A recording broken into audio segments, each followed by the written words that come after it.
গুরুকে কখন ত্যাগ করা উচিত, আজকের বিষয়টা বিরাট ভাইটাল বিষয়। দেখো, যে গুরু দিয়ে তোমার কোনো রকম আধ্যাত্মিক উন্নতি হচ্ছে না, তোমার কোনো রকম আধ্যাত্মিক অনুভব হচ্ছে না, দেহের ভিতরে আধ্যাত্মিক অনুভব হয় এবং বাইরেও আধ্যাত্মিক অনুভব হয়, এরকম আধ্যাত্মিক অনুভব যদি তোমার না হয়, তোমার সেই গুরুদেবকে ত্যাগ করা উচিত। সেই গুরুদেব তোমার জীবনে সেই গুরুদেবের কোনো দাম নেই। যদি তোমার কোনো রকম আধ্যাত্মিক অনুভব হয়, তাহলেই সেই গুরুদেবের কাছে তোমার থাকা উচিত, আনা হলে সেই গুরুদেবকে ত্যাগ করা উচিত। ত্যাগ যদি না করো, তাহলে এই জীবন, এই যে মানব শরীর, এই যে জীবন, এই শরীর দিয়েই তো ঈশ্বর বলো, ভগবান বলো, যা বলো, এই শরীর দিয়েই তো উপলব্ধি করতে হয়। তাহলে এই যে শরীর নিয়ে তোমার বাবা মা তোমাকে আনলো এই ধরা দামে, আর বাবা মা যদি গুরুদেব হন তা তো ব্যাপার আলাদা। যদি তোমাকে আধ্যাত্মিক শক্তির অনুভব করাতে পারেন তাহলে তো ভালোই, আর যদি তা না পারেন তাহলে তো গুরুর দরকার। হ্যাঁ, আর সেই গুরু যদি তোমাকে আধ্যাত্মিক অনুভব করাতে পারেন, তাহলে সেই গুরুদেবকে রাখা দরকার। আর না হলে শুধু আসবে বাড়িতে, চারটে খাবে আর পয়সা নেবে, চলে যাবে। ওরকম গুরুদেবের কোনো দরকার নেই।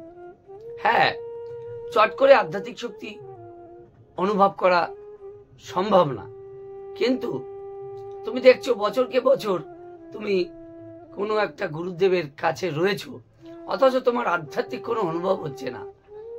যে অনুভবগুলো দেহের মধ্যে হওয়া উচিত এবং যে জিনিসগুলো অলৌকিক মনে হয়, হ্যাঁ, সাধনা করলেই সেই জিনিসগুলো, গুরুদেব যদি সঠিক হয়, সেই যে সাধন পদ্ধতি বলবে তাতে পরে অনুভব হবেই, যদি তুমি সঠিকভাবে করো। এমনও হতে পারে যে তুমি ঠিক নয়, তুমি সাধনা যেভাবে বলেছে সেভাবে করছো না, তুমি উল্টো পাল্টা ভাবে চলছো, তাহলে বিষয়টা আলাদা। তাহলে তুমি গুরুকে ত্যাগ করবে কেন? তুমি নিজেই ভালো না। হ্যাঁ, কিন্তু দেখছো যে গুরুর নির্দেশিত পথ অনুসারে আমি চলছি, সবই চলছি, কিন্তু আমার কোনো আধ্যাত্মিক উন্নতি হচ্ছে না, কোনো রকম নয়, তাহলে সেই গুরুদেবকে তখনই ত্যাগ করা দরকার। দেখো, গুরুদেব, দেখো, এই জীবনটা তোমার, এই জীবনটাকে সার্থক করার দায়িত্বও তোমার সম্পূর্ণ স্বাধীনতা রয়েছে এই জীবনে, যে তুমি কাকে তোমার জীবনে বেশি ইম্পর্টেন্ট দেবে আর তুমি না দেবে, এটা তোমার সম্পূর্ণ স্বাধীনতা। এই স্বাধীনতা যে গুরুদেব হরণ করে নেয়, মানে থাকো পাশে থাকো, পেয়ে যাবে। হ্যাঁ, তুমি রয়েছে 1 বছর, 2 বছর, 3 বছর, 5 বছর রয়েছো, কিন্তু দেখছো কোন রকম আধ্যাত্মিক উন্নতি আমার হচ্ছে না, সেই গুরুদেবকে ত্যাগ করা দরকার। দেখো, সাধারণত যে গুরুদেব শক্তিমান, তুমিও শক্তি অনুভব করবে, সে তোমাকে সহসা দীক্ষা দেবে না। সহসা যাকে বলে, মানে চাইলে তুমি তোমাকে দীক্ষা দিয়ে দেবে না, যে হ্যাঁ দীক্ষা দিয়ে দিলাম, আয় দীক্ষা দিয়ে দিয়েছি। সে তোমাকে কেন দীক্ষা দেবে? সে তোমাকে পরীক্ষা করতেই 3-4 বছর লাগিয়ে দেবে। তোমাকে দীক্ষা দেওয়ার আগে 3-4 বছর পরীক্ষা করবে যে অরিজিনাল গুরুদেব, ঠিক আছে, যে অরিজিনাল একদম, তোমাকে পরীক্ষা করবে তুমি উপযুক্ত শিষ্য কিনা। তুমি মহান জ্ঞান, মহান শক্তি উপলব্ধি করবে এই দেহের মধ্যে দিয়ে। তুমি বদমাস না, চোর না, গুন্ডা, বদমাস, সেটা দেখবে না, সে চট করে তোমাকে দিয়ে দিবে শক্তি। ওরকম খোলাম খোঁজা পাবো না, ঠিক আছে, জিনিস অত সোজা না। হ্যাঁ, তুমি যদি সেই মনের মানুষ হও, সেই সঠিক জিনিস হও, ভালো মানুষ হও, তাহলে গুরুদেব নিশ্চয়ই বলবে এই মানুষটা ভালো মানুষ, একে দেওয়া দরকার, তখন গুরুদেব দেবে। আর যে গুরুদেবরা শুধু দীক্ষা দিয়ে বেড়াচ্ছে টাকা পয়সা নিয়ে, তাদের কাছে তুমি কোনো আধ্যাত্মিক অনুভব পাচ্ছ না, কিছুই পাচ্ছ না। তবে আধ্যাত্মিক একটা অনুভব হয় আলাদাই, সাধনা করতে বসলে একটা আলাদা আধ্যাত্মিক অনুভব হয়। 1 দিন না হয়, 2 দিন হয়, 3 দিন না হয়, 4 দিন হয়, 5 মাস, 6 মাস, 1 বছর, 2 বছর, তার মধ্যে তো মানুষের একটা সাধন পদ্ধতি বলে সেই সাধন পদ্ধতির মানুষ অবলম্বন করছে, তা তো হওয়ার উচিত। সে প্রচেষ্টা করছে, একদমই প্রচেষ্টা করছে, তার তো অনুভব হওয়া উচিত। হ্যাঁ, এরকমও দেখা গেছে যে গুরুদেব, ভণ্ড গুরুদেব, সে একটা সাধন পদ্ধতি বলে দিল, এবার শিষ্য সেটা করলো, করে সে অনুভবটা পেল, কিন্তু শিষ্য পেল তার একান্ত একনিষ্ঠতার জোরে, যে না গুরুদেব বলেছে আমি করি, করতে করতে সে অনুভব পেল। কিন্তু দেখা গেল যখনই যেই অনুভবগুলো শিষ্য পেল, সেই অনুভবগুলো গুরুদেবের কাছে বলছে, তখন গুরুদেব বলছে না না তুই এসব কি বলছিস, এসব কি বলছিস। সে তোমার সেই সাধনার পদ্ধতি, সে সাধনার বিষয়গুলো সে বুঝলো না গুরুদেব, তাহলে কোনো কাজ হবে না।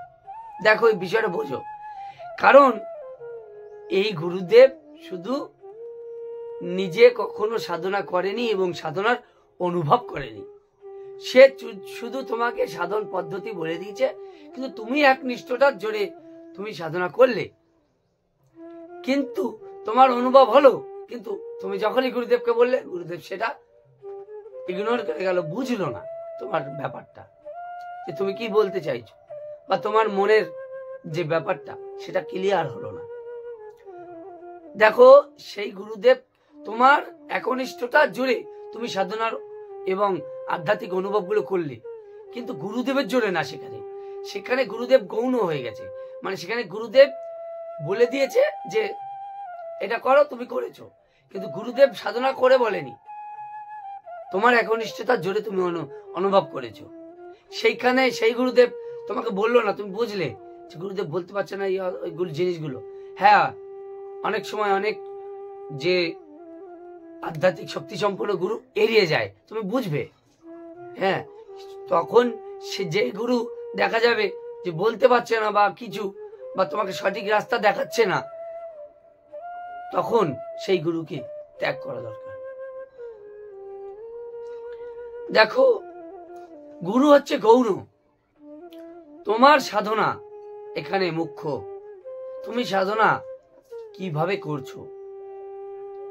গুরু গৌণ, অনেকে গুরুর বদমাস, শুধু পয়সা করির উদ্দেশ্যে শিষ্যত্ব দিয়ে বেড়াচ্ছি, হ্যাঁ, দক্ষিণা ভাবে তার বাড়ি গিয়ে থাকবে, খাবে, আনুগত্য লাভ করবে। হ্যাঁ, কারোর কারোর একটু আনুগত্য লাভ, আমার এতগুলো শিষ্য আছে, হ্যাঁ, এই জন্য শিষ্য করে বেড়ায়। আর কি কেউ কেউ আর কিসের জন্য করে, ছেলে মেয়ে ভালো তৈরি করতে পারেনি গুরুদেব, ছেলে মেয়েকে মানুষ করতে পারেনি, খেতে দেবে না এই ভয়তে, যে শিষ্য সামন্ত করলে শিষ্যরা তো খেতে দেবে অন্তত, বোঝো, এই কারণে শিষ্যত্ব করে বেড়ায়। কিন্তু আধ্যাত্মিক শক্তি সম্পন্ন নিয়ে তারা কখনোই শিষ্যত্ব করে না, মানে শিষ্য করে বেড়ায় না, বুঝেছো। এই বিষয়গুলো খুবই জটিল বিষয়, ঠিক আছে, এগুলো তুমি বুঝতে পারবে। দেখো তুমি যদি সঠিক মন নিয়ে এই জিনিসগুলো বোঝো, যে আমার গুরুদেব তো শুধু টাকাই নিয়ে যাচ্ছে, আসছে যাচ্ছে, শুধু টাকা নিয়ে যাচ্ছে এবং খাচ্ছে পেট মোটা করে খাচ্ছে, আর টাকা পয়সা নিয়ে চলে যাচ্ছে দক্ষিণা নিয়ে, আর শুধু বলছে এটা করো করো করো, এই করো, জব করো, অমুক করো, তমুক করে হয়ে যাবে, কিন্তু তোমার কোনো আধ্যাত্মিক উন্নতি হচ্ছে না। যে আধ্যাত্মিক উন্নতি বা আধ্যাত্মিক শক্তি তুমি অনুভব করতে চাইছো, বা তুমি যেটা চাইছো, তোমার যে মন যেটা বলছে যে আমি আধ্যাত্মিক শক্তি কিছু অনুভব করলে তখনই তো মানুষের বিশ্বাস আছে না, বিশ্বাস তো এমনি আসবে না, কিছু অনুভব। দেখো একটা কথা বোঝো, আমি কিছু অনুভব করেছি আমার জীবনে, এই জন্য আমার বিশ্বাস আছে এলানের প্রতি, ঠিক আছে, কিছু অনুভব করেছি ওই জন্য বিশ্বাস আছে। এবার তুমি যদি কিছু অনুভবই না করো আধ্যাত্মিক, তুমি একদিন, দুদিন, 5 দিন, 1 মাস, 2 মাস, 5 মাস, 1 বছর সাধনা করবে গুরুদেবের মতে, তারপর তুমি ভুলে যাবে এমনি, তোমার আর সাধনার প্রতি কোনো আগ্রহও থাকবে না, ইচ্ছাও থাকবে না, তুমি সাধারণ মানুষ হয়ে গেলে, আর 10টা মানুষের মধ্যে প্রবাহিত হয়ে যাবে, তুমি আর সাধক হওয়া তোমার হলো না। এই কথাগুলো দেখো আমি বাস্তব বলি আর বলে যাব, আমার যতদিন জীবন থাকবে আমি বাস্তব বলে যাব, তাতে যা হয় হয়। কেউ আমাকে পছন্দ করুক চাই না করুক, আমার কোনো যায় আসে না, যেটা বাস্তব সেটা আমি বলি। ওই রকম ভণ্ড গুরু যদি বোঝো, কখনোই সেই গুরুর কাছে, যে গুরু তোমার আধ্যাত্মিক উন্নতির পথে কোন রকম সহায়তা করতে পারছে না, শুধু টাকা পয়সা আর ভুরিভোজ করে যাচ্ছে। দেখো, ব্যবসায়িক উদ্দেশ্য নিয়ে যেসব গুরুদেবেরা দীক্ষা দিয়ে বেড়ায়, তাদের শুধু উদ্দেশ্যই ব্যবসা করা। আমি একটা জিনিস বুঝি না, হ্যাঁ দীক্ষা দিয়ে ফেলেছে তারা তো সাধনাও করতে পারে, সাধনা করে সেই শিষ্যগুলোর উদ্ধার করতে পারে। শুধুই কি টাকা পয়সা দিয়ে ধর্মপথে আনলো? ধর্মটা কি এটাই? ধর্মটা কি এটাই যে শুধু দীক্ষা দিল, তারা ঠাকুরের নাম করলো, সৎ পথে চললো? এটাই সৎ পথে চলাটাই বড় কথা, ঠিক, কিন্তু আধ্যাত্মিক সাধনা একটা আলাদা। মূল কথা বাবা, সাধনা সাধনা সাধনা সাধনা সাধনা সাধনা না করলে কোনো কল নেই। সাধনা তোমাকে করতে হবে। হ্যাঁ, পূর্বজন্মের স্বীকৃতি যদি থাকে, অনেক সময় অনেকের সাধনা করতে লাগে না, কিছু কিছু আধ্যাত্মিক অনুভব হয়, তার তখন সঠিক গুরুর দরকার। এবার সে গিয়ে তার অনুভব আছে আধ্যাত্মিক, কিন্তু সে সঠিক গুরু পাচ্ছে না, এমন এক গুরুর কাছে, ভণ্ড গুরুর পাল্লায় বললো, সে আরো তাকে বিভ্রান্ত করে দিল। এই হয়, জানো তো, এই হয়। ভণ্ড গুরুর থেকে গুরু না করা অনেক ভালো। যেমন আছো তেমন ভালো, জানো তো, যেমন আছো তেমন ভালো। তাই যদি ওরকম মনে হয় যে এই গুরুদেবের কাছে আমার কোনো উন্নতি হচ্ছে না, তাহলে তুমি সেই গুরুদেবকে, কিন্তু গুরুদেবকে অসম্মান করো না। যে গুরুদেবকে তুমি ত্যাগ করবে, সেই গুরুদেবকে কখনো অসম্মান করবে না। সে তোমাকে ধর্মপথে রেখেছে, ঠিক আছে, তারও ভূমিকা আছে তোমার আধ্যাত্মিক জীবনে, ঠিক আছে, তাকে কখনো ছোট করবে না। তুমি তাকে ত্যাগ করতে পারো। তখনই দেখবে গুরু তোমাকে স্বার্থ সিদ্ধির উদ্দেশ্যে ব্যবহার করছে। তোমার গুরু, তুমি বুঝতে পারবে যে তোমাকে স্বার্থ সিদ্ধির জন্য ব্যবহার করছে। গুরুর স্বার্থ সিদ্ধির জন্য শিষ্যদের ব্যবহার করে থাকে গুরুরা, তুমি বুঝতে পারবে। কিন্তু যেহেতু গুরুদেব, ওই জন্য তুমি কিছু বলতে পারো না, তুমি গুরুর সাথে সাথ দিয়ে যাও। ঠিক এই সময় তোমাকে সাবধান হয়ে যেতে হবে। দেখো, স্বার্থটা কিরকম হওয়া উচিত। যদি গুরুদেব এরকম স্বার্থ থাকে যে কোনো একটা ভগবত প্রাপ্তি বা প্রাপ্তির পথে এগিয়ে নিয়ে যাওয়ার জন্য তোমাকে কোনো কথা বলছে, তাহলে সেই স্বার্থটা ভালো। কিংবা কোনো একটা আদর্শ প্রতিস্থাপন করার চেষ্টা করছে এই ধরাধামে, যে আদর্শ কেউ এখনো দিয়ে যায়নি, তখন তুমি ভুল বুঝো না। তখন যদি তোমাকে সহযোগিতা করার কথা বলে, তখন তোমার সহযোগিতা করা উচিত। তখন কিন্তু তুমি আবার ভুলে, হ্যাঁ, যে গুরু আমাকে ব্যবহার করে নিচ্ছে, না, সে নিশ্চয়ই কোনো একটা আদর্শ প্রচার করার চেষ্টা করছে বা কিছু একটা করার চেষ্টা করছে। যখনই বুঝবে যে গুরুর ইনকাম বাড়ানোর জন্য, গুরু তার ইনকাম বাড়ানোর জন্য সে তার শিষ্যদেরকে এমন কলকাঠি নাচছে যাতে তার আরো ইনকাম বাড়ে, তার পয়সার পরিমাণ আরো বাড়ে।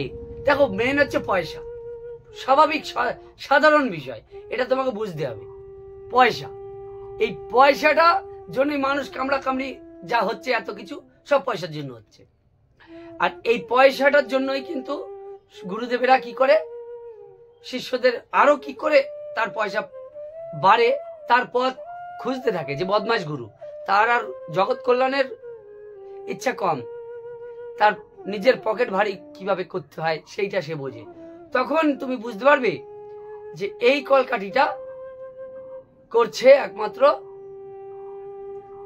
তার পয়সা উপার্জনের উদ্দেশ্যে। হ্যাঁ, তবে এমন ধরো একটা আদর্শ, কোন ঠাকুরের আদর্শ হতে পারে, কিংবা তার একটা পরমাত্মার পথে যাওয়ার জন্য কোনো আদর্শ সে প্রচার করতে চাইছে জগৎ ভরে, যে আদর্শটা কেউ জানে না বা খুব কম লোক জানে, সেই আদর্শটা প্রচার করার দায়িত্ব কিন্তু শিষ্যদের। তখন সেটাকে বোঝা মনে করলে হবে না শিষ্যদের।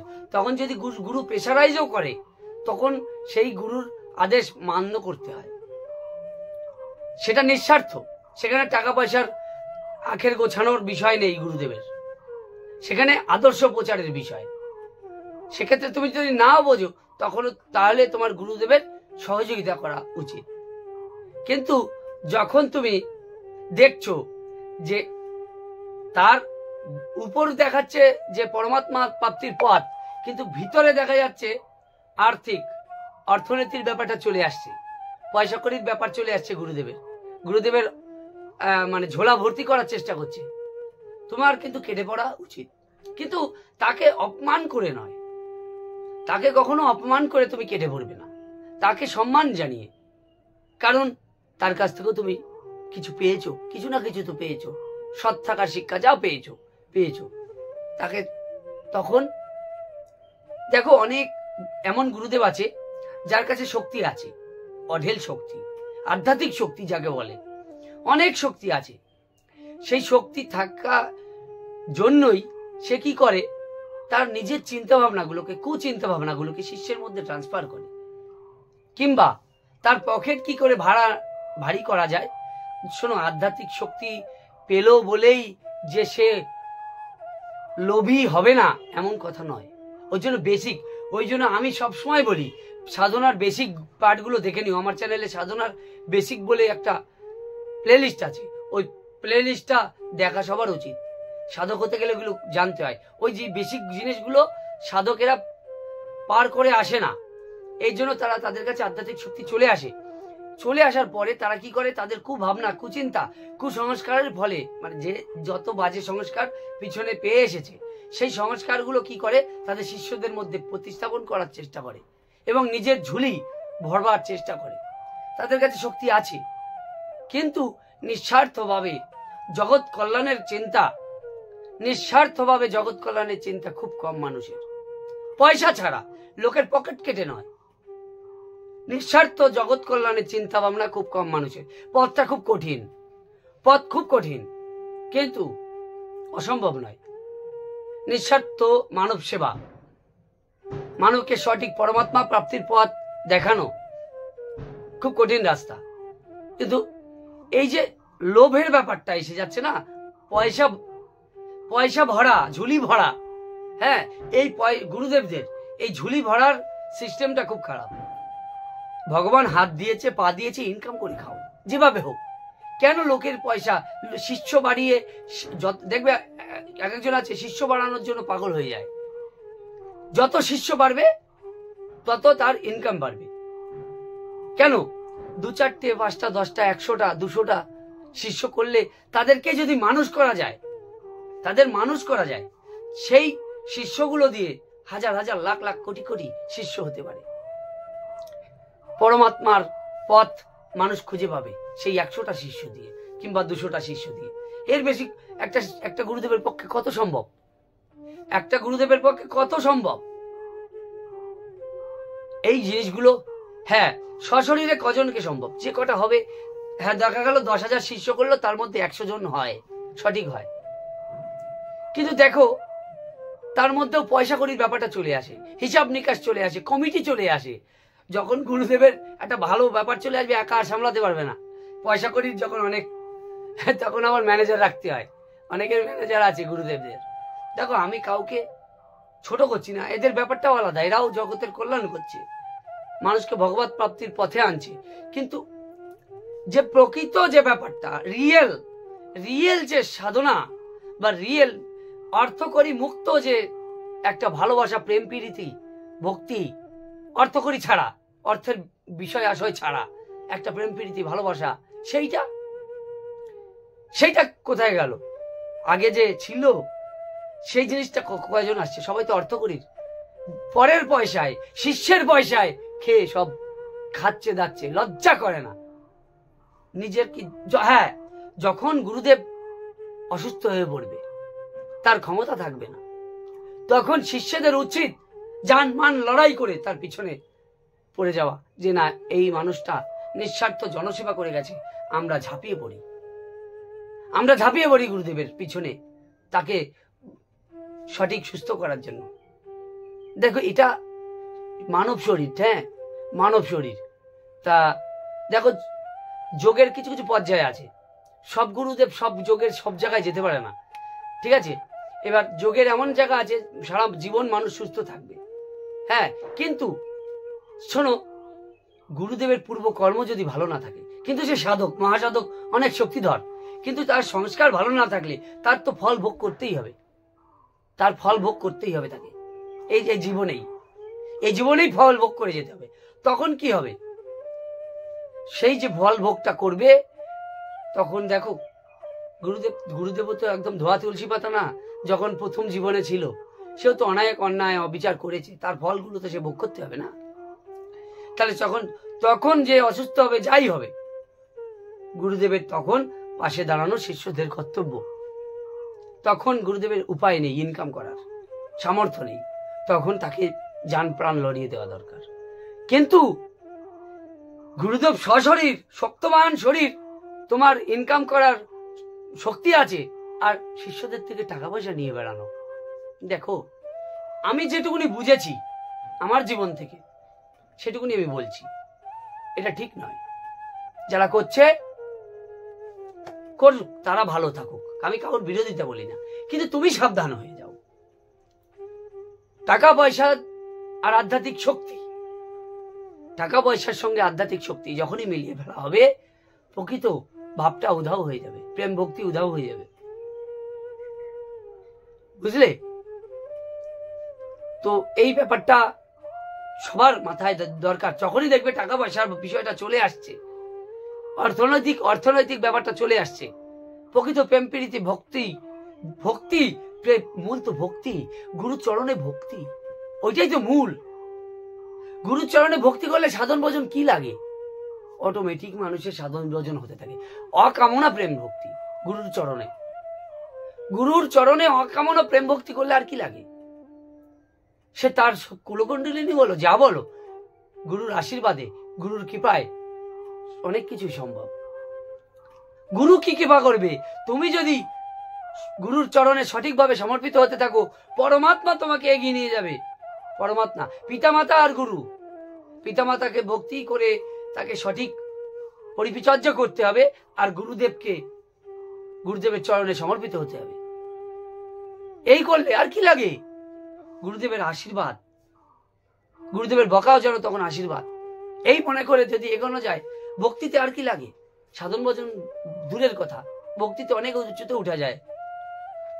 এই বিষয়গুলো মাথায় লাগবে। তো ভক্তি মূল। আর যখনই পয়সা করার বিষয় চলে আসবে মানুষের জীবনে,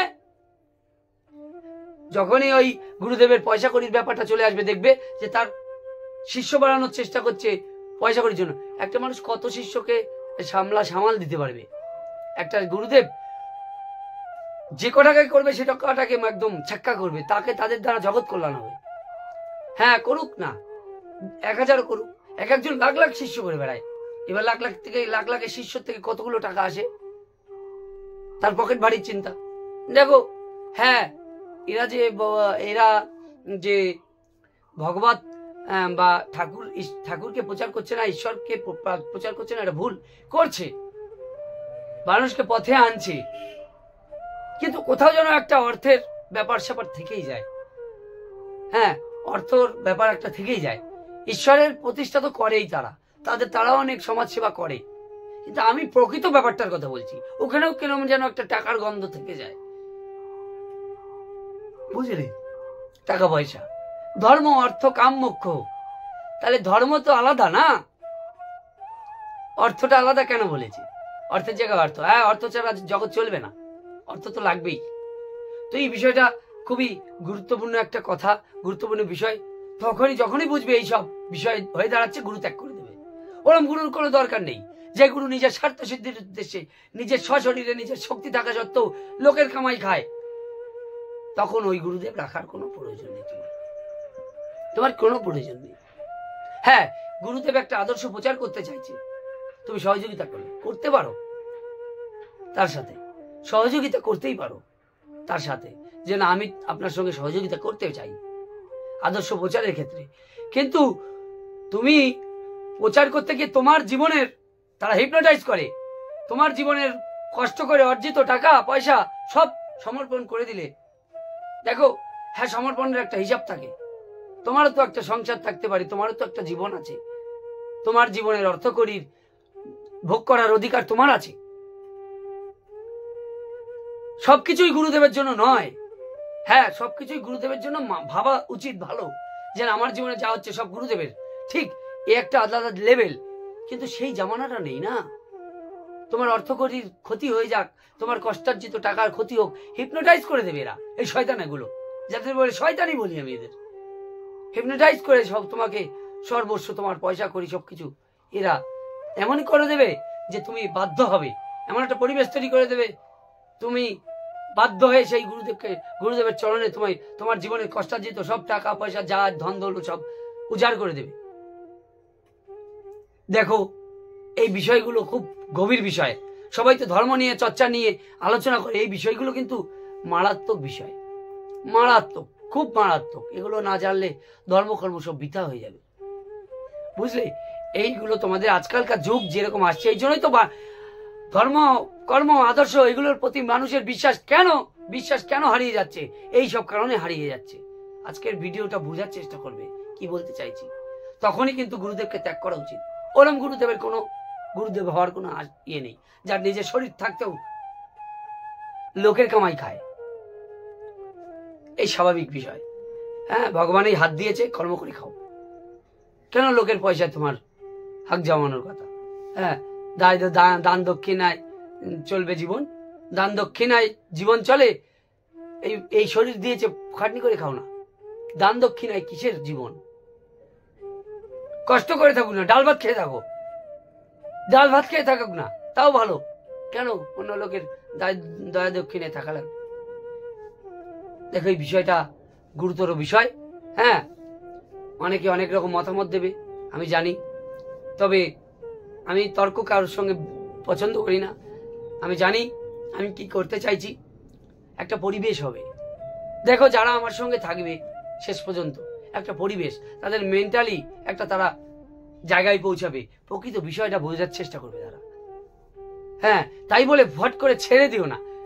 গুরুদেব আমার কথা মতো আমি বলছি বলে গুরুদেব ভট করে ছেড়ে দিলে, দেখো, গুরুদেব ছেড়ে দিলে, কিন্তু তুমি যাকে গুরুদেব ভাবছো বা ভাবা শুরু করেছো, সে তো তোমার নাও গ্রহণ করতে পারে।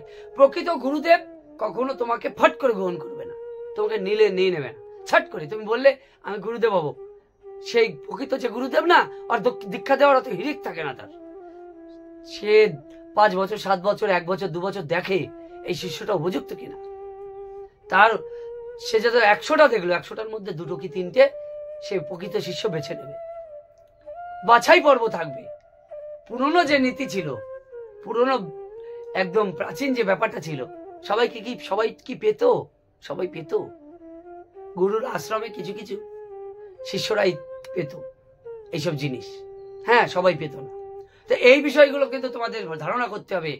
হ্যাঁ, চট করে ছেড়ে দিলে না, আগে ছেড়ে দেওয়াই উচিত ওরকম, নাহলে তো পয়সা শোষণ করবে, তোমাকে শোষণ করবে না। ছেড়ে দেওয়া ভালো, নিজের মতো থাকো, ভালো থাকো, যতটুকু থাকো।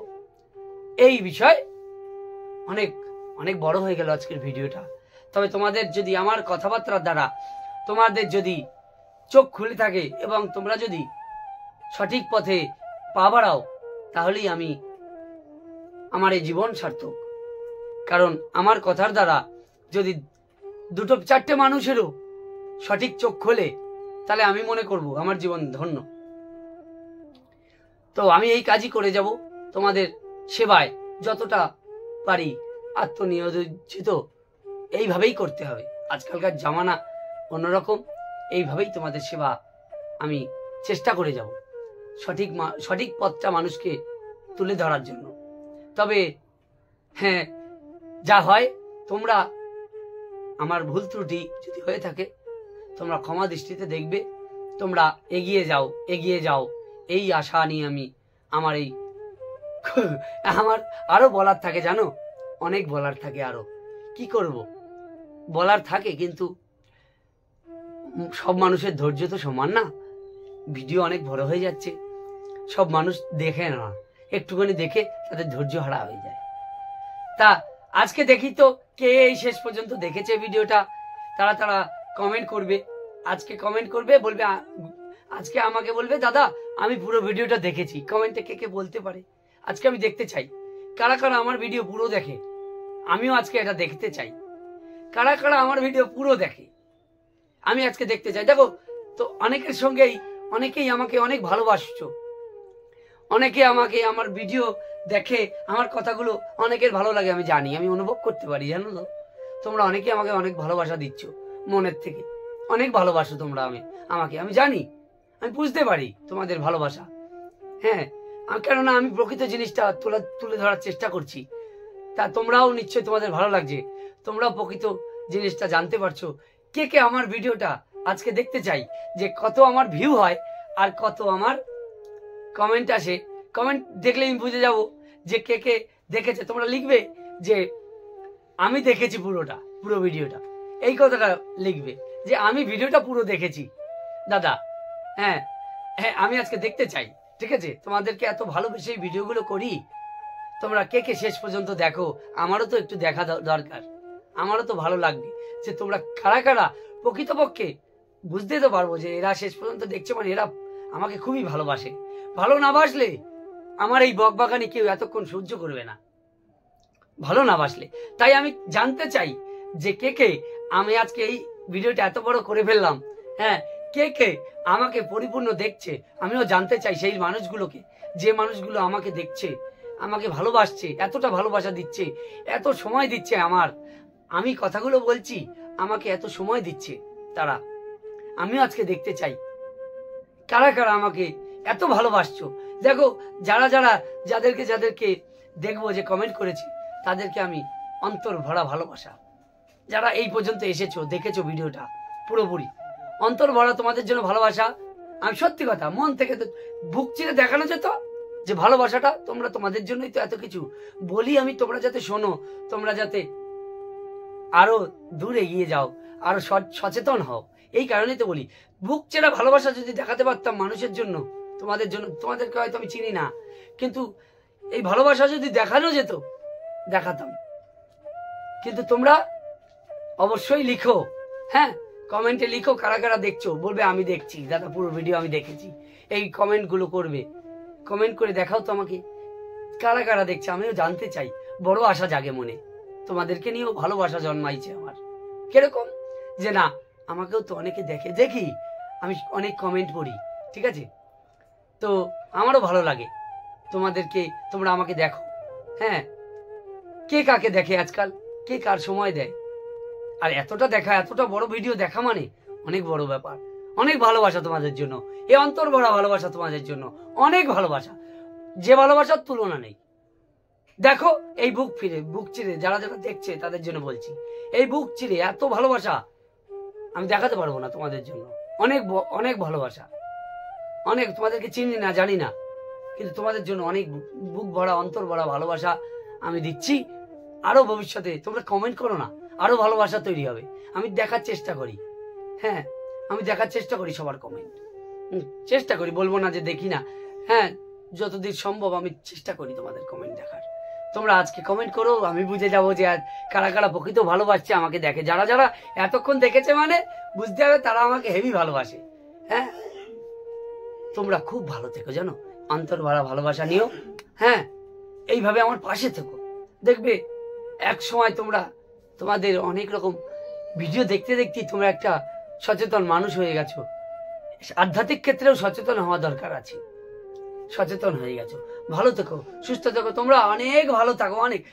জানো তো আজকে একটা ভালো লাগছে তোমাদেরকে বলছি, কেন ছাড়তে ইচ্ছে করছে না ভিডিও। হ্যাঁ, মনে হচ্ছে আরো কথা বলি তোমাদের সঙ্গে, কিন্তু এত ধৈর্য তো তোমাদেরও থাকবে না, তোমাদেরও কাজ আছে, আমি বুঝি। হ্যাঁ, তো তোমরা ভালো থেকো, সুস্থ থেকো, তোমাদেরকে অন্তর ভরা ভালোবাসা এবং তোমাদেরকেও প্রণাম। অনেকে আমাকে প্রণাম দেয়, আমি প্রণাম পাওয়ার যোগ্য নাই, কিন্তু তোমাদেরকেও প্রণাম দিই। তোমরা এতক্ষণ আমার ভিডিও দেখেছো, তোমাদের প্রণাম পাওয়ার যোগ্য, কারণ এত বকবক কেউ সহ্য করতে পারে না। যারা তোমরা সহ্য করছো, মনে করতে হবে তোমরাও পরম ভক্ত, পরম সাধক। তাই তোমাদেরকেও চরম প্রণাম জানাই তোমাদের চরণে। ভালো থেকো, সুস্থ থেকো।